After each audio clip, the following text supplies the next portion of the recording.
एक दौर था जिस जमाने में 26/11 हमले के बाद से पहले 2007 में आंतरिक सुरक्षा के लिए नीति क्या थी? हवाना में जाके यह कहा कि पाकिस्तान आतंकवाद से पीड़ित देश है। यह भारत सरकार का ऑफिशियल स्टेटमेंट था। 26/11 के हमले के केवल 9 महीने बाद जुलाई 2009 में शर्म एल शेख में ज्वाइंट डिक्लेरेशन में बलूचिस्तान का उल्लेख आया और यह कहा गया टेरर के अटैक से टॉक्स प्रभावित नहीं होंगी। मगर सभापति महोदय, जो हमारी सरकार आई तो हमने कहा टेरर के साथ टॉक्स नहीं होंगी।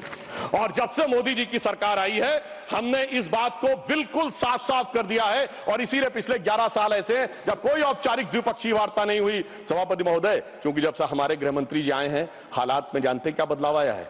उस जमाने में शांति के कबूतर उड़ा करते थे, अब गुरु गोविंद सिंह जी के बाज उड़ते हैं। और जिसे हम अपने लखनऊ की भाषा में कहते हैं कि अम्मा मियां वो दिन लद गए जब उस्ताद लल्लू खा फाख्ते उड़ाया करते थे।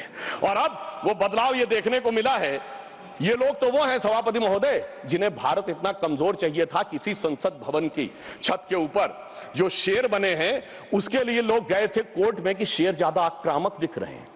यानी इन्हें शेर बिल्ली जैसे चाहिए थे, बिल्ली जैसे नहीं भीगी बिल्ली जैसे चाहिए थे। परंतु शायद ये भूल गए कि हमारे प्रधानमंत्री जी और गृह मंत्री जी गुरु गोविंद सिंह जी से भी प्रेरणा लेते हैं, शिवाजी महाराज से भी प्रेरणा लेते हैं, महाराणा प्रताप से भी प्रेरणा लेते हैं। और उनकी तरफ से हमारी नीति के लिए कहना चाहूंगा कि मन में है धैर्य और तन में प्रचंड शौर्य, बन चंद्रगुप्त मौर्य प्रलय मचाएंगे। और महाराणा और शिवा की संतति कहाते हम शीश कट जाए भले झुकने ना पाएंगे। और बार बार छेड़िए ना भारत स्वाभिमान को अन्यथा बाद में बहुत पछताएंगे।